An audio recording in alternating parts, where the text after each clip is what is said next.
In this video ay pag-uusapan naman natin ang final member ng Moderate Clown Troop Alliance. Ito ang pinakamalakas na member nito. Isa siyang former hero na nakasuot ng asymmetrical mask na may itsurang parang gumagawang joke sa kanyang kalaban. Ito ay walang iba kung hindi ang Vice President ng group na ito na may title na Wonder Hero Laplace. Kahit na itong si Laplace ay merong laid back attitude at parang pa-easy-easy lang ito, malakas siya at isang cunning individual. Mataas din ang malasakit nitong si Laplace sa kanyang mga kasama na tinuturing niya din na kanyang mga kapamilya. Ito na nga yung Moderate Clown Troop. Si Laplace ang pinaka-formidable na combatant ng Moderate Clown Troop Alliance. Hindi siya katulad ni na Footman na puro lakas lang pero wala namang utak, o ni Clayman na puro utak lang pero wala naman halos lakas. Si Laplace ay nagpo-possess ng both strength and intelligence. Itong si Laplace si Talion, at kung naging familiar sa'yo ang pangalan na yon, tama ka, malakas si Laplace dahil siya nga ay dating hero. At hindi lang by title ang pagiging hero na ito, talagang awakened hero siya dati. Kung maaalala natin, ini-admit ni Cagali na kasing lakas niya si Demon Lord Valentin nung siya ay nasa prime pa niya na condition. At itong Demon Lord Valentin na ito ay effortlessly na pinatay nitong si Laplace. Ito ay isang patunay na siya ang pinakamalakas sa kanilang samahan.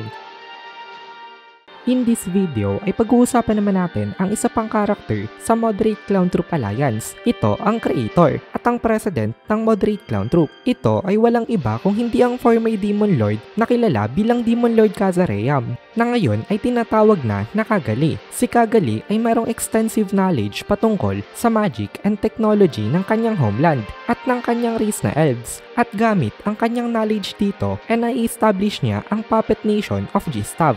Gamit nga ang advanced technology at magic na na-memorize niya bilang isang elf. Si Cagali ay tinalo dati ni Demon Lord Leon Cromwell at pinalitan siya nito sa kanyang pwesto sa 10 Great Demon Lords. Kaya malaki talaga ang galit niya dito. Naghihintay siya ng perfect opportunity para makapaghiganti sa kanya. Cagali na talaga ang pangalan niya dati at siya ay isang babae at isang prinsesa. Then nung naging Demon Lord Kazareyam siya ay naging lalaki ang kanyang form at ngayon ay babae na uli siya. Ito na nga yung body niya na sekretary ni Yuki Kagurazaka. Malaki ang naging role nitong si Cagali sa Mighty Mawar dahil siya ang gumawa ng mga bodies na pag-i-incarnatean ng mga angels na kalaban. Pag-uusapan din natin ang tragic background niya in details sa mga susunod pa natin na video.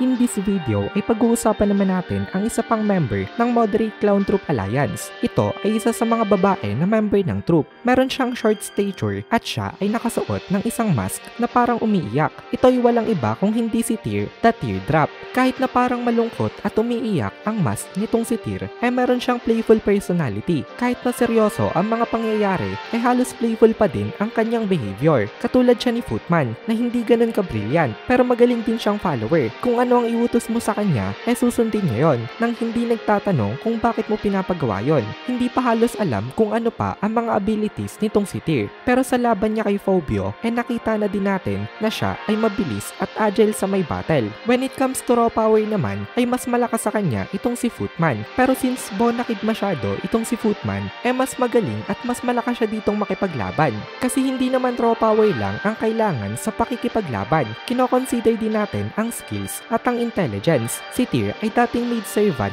nitong si Cagali nung ito ay isa pang prinsesa at napakataas talaga ng loyalty nitong si Tear to the point na sasamahan niya ang kanyang master kahit nakamatayan ang naghihintay sa kanilang dalawa.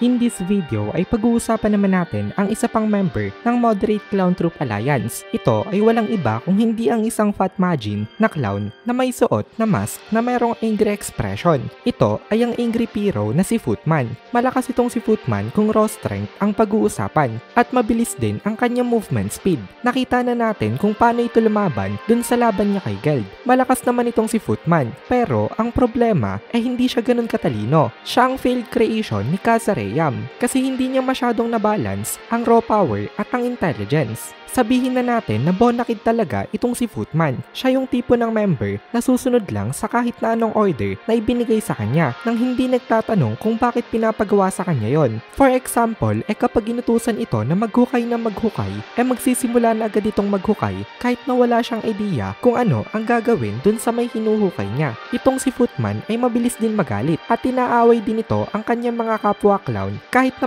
mahal niya ang bawat isa sa mga ito. Tinuturing niya din sila na pamilya. Kaso lang ay may nakakalungkot na balita. Sa pinaka-latest ng volume ng light novel, wala na itong si Footman kasi nag-take over sa katawan niya itong si Jahil na isa sa mga malalakas na kalaban sa may Tanmawar.